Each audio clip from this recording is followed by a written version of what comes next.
नमस्कार। इलेक्शन यात्रा में आज आपका हमसफर मैं हूं नीरज गुप्ता और मेरे साथ वीडियो जर्नलिस्ट विमल कुमार। आज हम आपको दिल्ली की दो खास, चुनावी नजरिए से बेहद खास पश्चिमी और उत्तर पश्चिम दिल्ली की सैर करवाएंगे।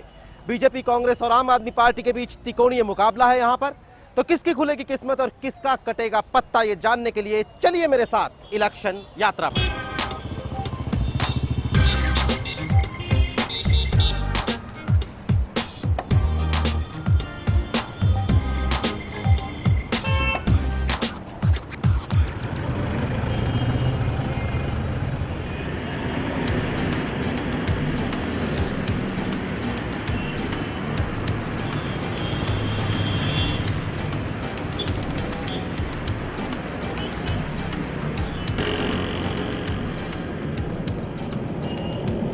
हम इस वक्त एशिया की सबसे बड़ी टाउनशिप कही जाने वाली द्वारका सब सिटी में हैं। बात करने के लिए मेरे साथ द्वारका के कुछ लोग हैं, चुनावों को लेकर वो क्या सोचते हैं। सर, लोकसभा चुनाव के लिए वोट करने जा रहे हैं 5 साल के बाद, क्या जहन में है, किन मुद्दों पर वोट देंगे? ये टाउनशिप जो बनाया गया द्वारका टाउनशिप, ये बड़ा हाई प्रोफाइल सब सिटी बताया गया, जो दिल्ली का एक सब सिटी है ये। और इसी सब सिटी के लेकर के हम लोग यहाँ आए, लेकिन जो प्रिविलेज मिलना चाहिए सब सिटी के लिए, वो प्रिविलेज यहाँ नहीं है। मौजूदा सरकार से बिल्कुल भी संतुष्ट नहीं है। आज के टाइम में जो करप्शन एक इतना बड़ा मुद्दा है, इनडिसिसिवनेस है, अकाउंटेबिलिटी कहीं नजर नहीं आती है, तो हमारे हिसाब से आज के परिप्रेक्ष्य में इस सरकार से हम बिल्कुल भी संतुष्ट नहीं है।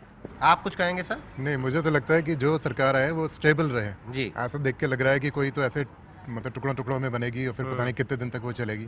तो जो भी सरकार आए वो मतलब फुल मेजोरिटी के साथ आए। वोटर को भी सोचना चाहिए, जो हम ऐसे आदमी को वोट, जो ऐसी पार्टी को वोट दे जो कि स्टेबिलिटी है, सरकार सही सरकार बनाए और मजबूती से बनाए सरकार। ये पब्लिक को भी सोचना चाहिए, वोटर को भी सोचना चाहिए। इस इलाके में ये जो वेस्ट दिल्ली की सीट है, इसमें गांव से लेकर जो शहरी इलाके हैं, यहाँ पर पानी की समस्या बहुत जबरदस्त समस्या है। पॉश कॉलोनीज बना दी गई, इमारतें बना दी गई, तो इस समस्या को लेकर आप लोग कितने प्रभावित हैं, कितने आपके रोजमर्रा के जीवन पे फर्क डालती है ये? प्रभावित तो सारे ही हैं यहाँ पर।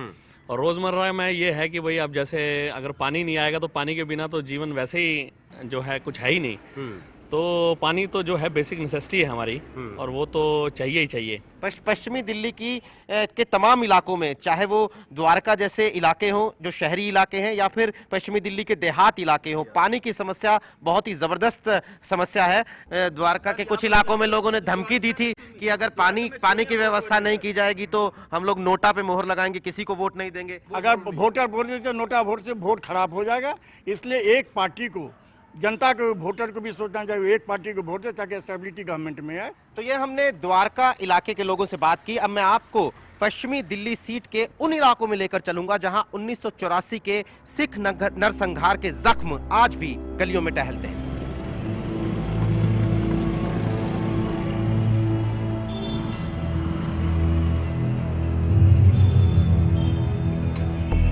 मैं इस वक्त पश्चिमी दिल्ली के तिलक विहार इलाके की एक संकरी सी गली में हूं। ये जो तिलक विहार इलाका है, ये 1984 के जो सिख दंगे हुए थे उनके पीड़ितों की एक रिहायशी कॉलोनी है।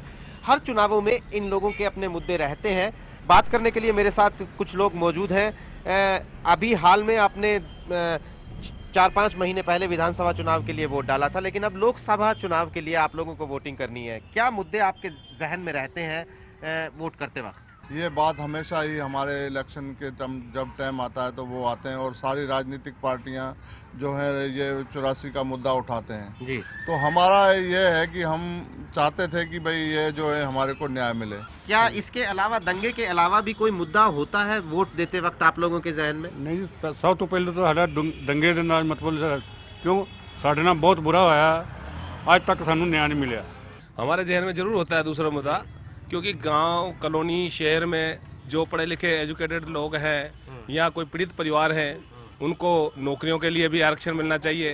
अब जो वो बेरोजगार बैठे हैं उनको भी रोजगार चाहिए, उनके बच्चे हैं 4-4, 5-5, तो हम ये चाहते हैं कि यहाँ पे रोजगार के लिए कोई ऐसा कोई स्कीम बनाई जाए, कोई रोजगार के लिए कोई ऐसा प्रोग्राम बनाया जाए कि लोग माताएं बहनें जो हमारी हैं अनपढ़ हैं उनको कोई काम मिल सके। रोजगार एक मुद्दा है, रोजगार बहुत बड़ा मुद्दा है जी यहाँ पे। वोट देखते हुए सबसे पहले तो मैं ये देखूंगा कि जो आजकल के टाइम में महंगाई हुई है, कमर तोड़ महंगाई है, हर आम आदमी भी बेचारा बहुत मुश्किल से जीना चाह रहा है। दंगों के जो जख्म है वो तो जरूर हर चुनाव में उभर कर आते हैं, लेकिन रोजगार, बिजली की समस्या, ये भी तमाम मुद्दे हैं इन चुनावों को लेकर। पश्चिमी दिल्ली में करीब 1 लाख वोट ऐसे हैं जो 1984 के दंगा पीड़ितों के हैं, और इन लोगों को हर बार इनकी ये शिकायत है कि हर बार चुनावी पार्टियां जो आती हैं वो इन्हें सिर्फ झूठे वादे और लुभावने वादे करके चली जाती हैं। खैर, इस तरह की बातें इस इलेक्शन यात्रा में हमारे रूबरू आती रहेंगी। हम और लोगों से बात करने के लिए चलते हैं आगे।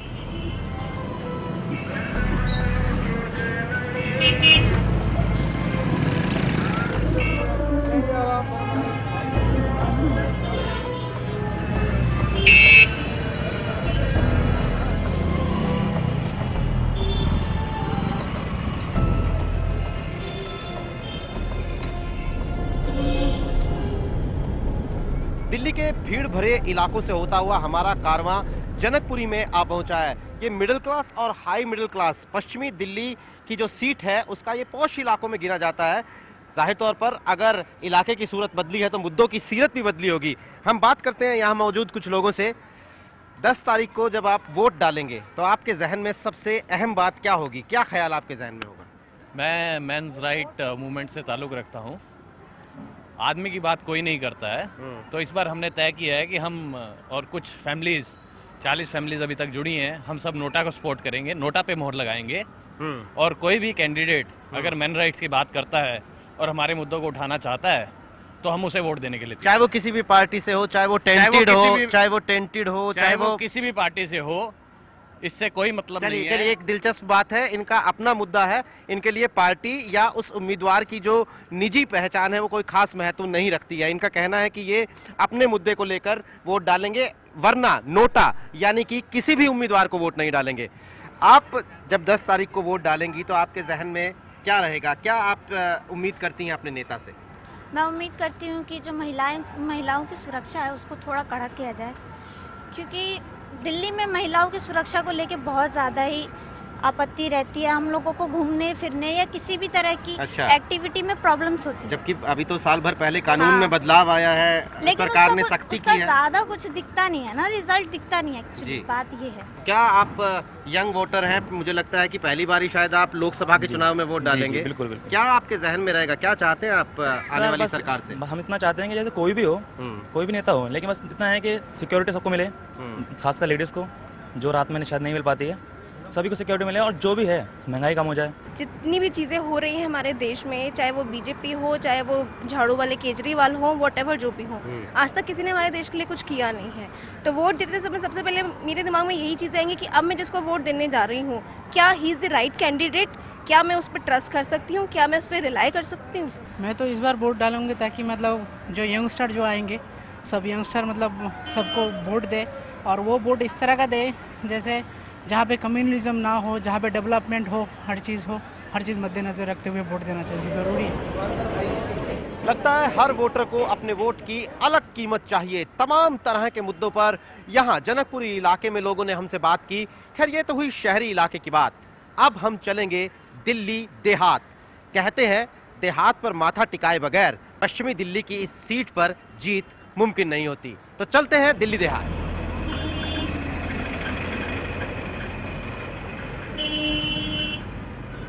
पश्चिमी दिल्ली के शहरी इलाके से निकलकर अब हम नजफगढ़ यानी देहात इलाके की तरफ जा रहे हैं। दिलचस्प बात है कि इस सीट का मौजूदा सांसद कांग्रेस पार्टी का है, लेकिन पिछले साल जो विधानसभा चुनाव हुए उनमें वोटरों ने कांग्रेस पार्टी का सुपड़ा साफ कर दिया। 10 विधानसभा सीट पश्चिमी दिल्ली में आती हैं और इस वक्त 6 विधानसभा सीट बीजेपी के पास है और 4 आप यानी आम आदमी पार्टी के पास, और कांग्रेस के हिस्से सिफर, कुछ भी नहीं।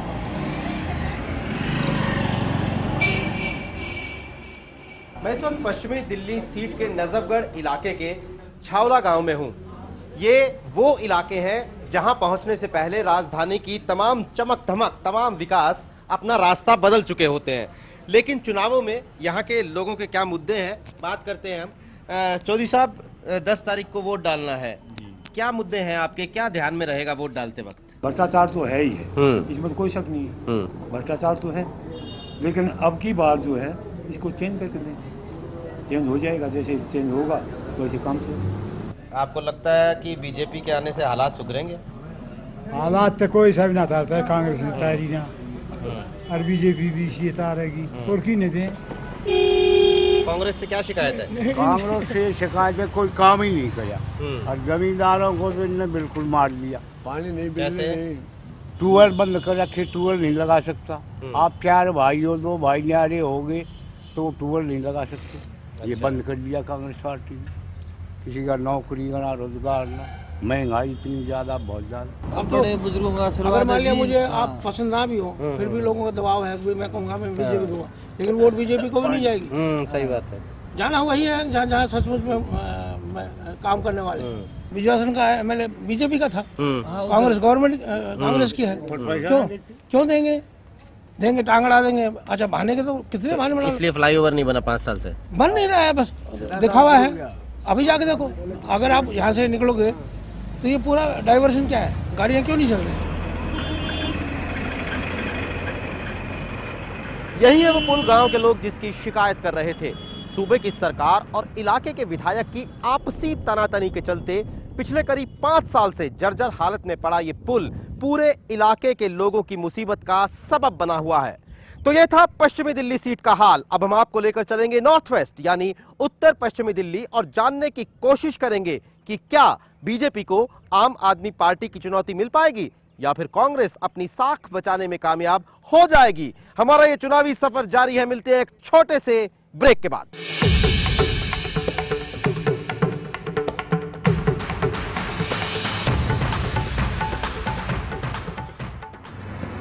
नमस्कार, ब्रेक के बाद आपका एक बार फिर स्वागत है। पश्चिम दिल्ली के बाद अब हम बात करेंगे उत्तर पश्चिम दिल्ली की। इस लोकसभा सीट के ज्यादातर इलाके दिल्ली देहात में आते हैं। अगर आप लुटियन दिल्ली से मुकाबला करेंगे तो आप ज्यादातर इलाकों को पिछड़ा इलाका कह सकते हैं। 10 विधानसभा सीटें हैं, जिनमें से पिछले विधानसभा चुनावों में बीजेपी ने 5 पर बाजी मारी थी। 2-2 सीटें आम आदमी पार्टी और कांग्रेस को मिली थी।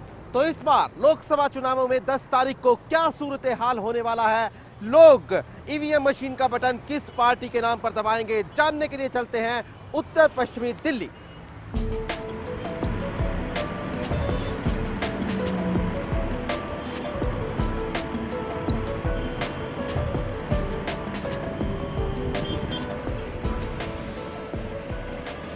मैं इस वक्त नॉर्थ वेस्ट दिल्ली के रोहिणी इलाके में हूं। इस सीट के ज्यादातर देहाती इलाके हैं जैसे मैंने बताया, लेकिन रोहिणी कुछ एक उन शहरी रिहायशी इलाकों में है। बात करने के लिए मेरे साथ इस इलाके के लोग मौजूद हैं। 10 तारीख को जब आप चुनावों के लिए वोट डालेंगे, आपके जहन में क्या सबसे अहम मुद्दा रहेगा, सबसे इंपॉर्टेंट बात आपके दिमाग में क्या होगी?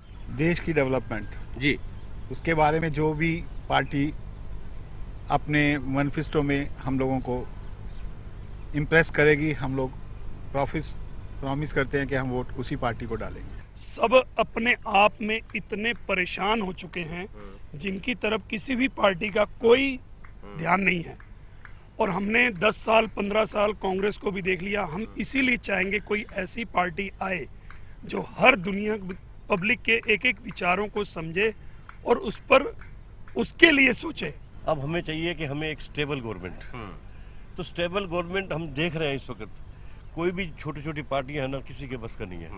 आज सबको यही उम्मीद है कि this is the only BJP party जो कि ज्यादा सीटें ले लेगी और इनकी हुकूमत चलेगी।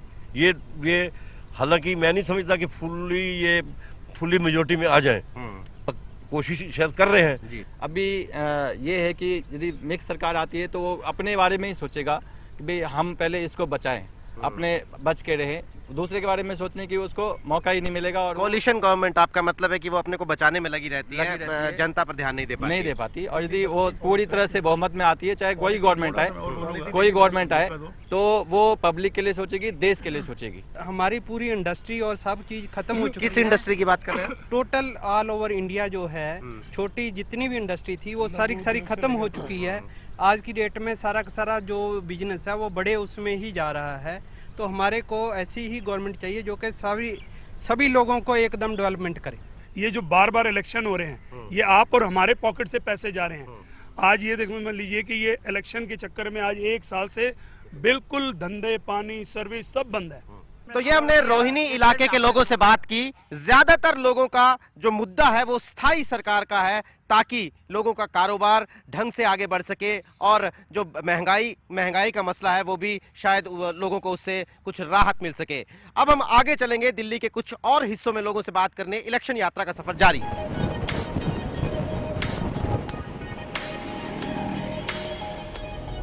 उत्तर पश्चिमी दिल्ली की जो सीट है, इसका चुनावी इतिहास महज 5 साल पुराना है। 2008 के परिसीमन के बाद ये सीट अस्तित्व में आई ही थी। दिल्ली की एकमात्र सुरक्षित सीट है ये, और खास बात है कि बीजेपी, कांग्रेस, आम आदमी पार्टी तीनों के ही जो उम्मीदवार हैं उन्हें बहुत सकारात्मक माहौल में टिकट नहीं मिला था। स्थानीय इकाइयों ने शुरुआत में तीनों ही उम्मीदवारों के टिकट का विरोध किया था। यानी चुनौती परायों के साथ साथ अपनों का गुस्सा झेलने की भी है।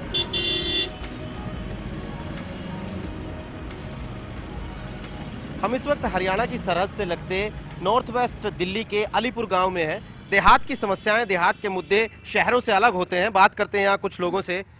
10 तारीख को वोट डालेंगे, क्या दिमाग में होगा, किस बात को ध्यान में रखकर वोट डालेगा? कई सारे मुद्दे हैं जी, ऐसे तो बहुत अनगिनत मुद्दे हैं, लेकिन मेनली अगर बात करें तो जैसे हमारे एरिया के साथ में ना एक सौतेला सा व्यवहार किया जा रहा है शुरू से ही।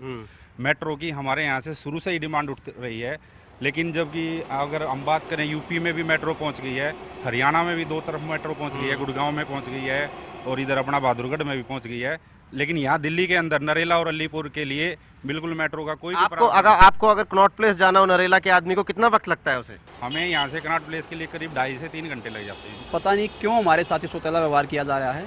पिछले 10 साल से केंद्र में कांग्रेस की सरकार है। आपका तो सांसद भी, आपकी सांसद कांग्रेस की है, हमारे एमएलए भी, हमारे काउंसलर भी सब कांग्रेस के हैं, लेकिन सबके पास हम रिटर्न में दे चुके हैं।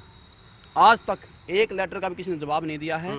और इवन हमें तो ये भी बताया गया 2021 तक के मास्टर प्लान में मेट्रो का कोई प्रावधान नहीं है। अच्छा, बड़ी पानी की समस्या दिल्ली देहात इलाके में है, क्या उस समस्या से आप लोगों को 2-4 होना पड़ता है? क्या दिक्कतें हैं? पानी तो आता है तो बहुत थोड़े समय के लिए, आधे घंटे और बिल्कुल पीला पानी होता है। और बिजली और बिल तो अब बढ़ गए यार, 300, 400 रुपए महीने के बिल दे रहे, 700, 800, कोई उसका वो ही नहीं कि इस काउंटिंग के हिसाब से बिल भेज रहे हैं। और बिल्कुल पानी तो पीने योग्य है ही नहीं यहाँ पे। पानी का एक प्लांट हमारे एरिया में यहाँ पे बवाना में लगाया गया है, घोगा डेयरी के पास में। उसका पानी को रोहिणी लेके जा रहे हैं, उसका हमें नहीं दे रहा। प्लानिंग में भी उस पानी को ये लोग रोहिणी में लेकर के जाएंगे, इस एरिया को नहीं दे रहे हैं प्लानिंग में। अभी तक वो एक बार रिपेयर भी हो चुका है, लेकिन चालू नहीं हुआ है। पता नहीं ये अफसरशाही कर रहा है ये सब, या सरकार के लेवल पे। आप कुछ कहना चाहेंगे? जी, मेरे अनुसार इस चुनाव में सबसे बड़ा मुद्दा होगा भ्रष्टाचार का। जो कांग्रेस 60 साल में अब तक कुछ नहीं कर पाई, तो सब यूथ कम से कम ये चाहता है कि ये बदलाव कम से कम इस बार आए। भ्रष्टाचार और महंगाई जैसे मुद्दों पर तो लोग लगातार बात कर रहे थे, लेकिन यहाँ देहात इलाके में दिलचस्प बात है, लोकसभा चुनावों में भी लोगों ने स्थानीय मुद्दों की बात की है। मेट्रो की समस्या है, पानी की दिक्कत है, और पानी की जो सबसे बड़ी दिक्कत है, ये नेताओं के किए कराए पर पानी ना फेर दे। IBN 7 में इलेक्शन यात्रा का सफर आज हम यहीं खत्म करते हैं। कल आपको देश के किसी और कोने में लेकर चलेंगे। तब तक ताजा तरीन खबरों के लिए आप लगातार देखते रहिए IBN 7।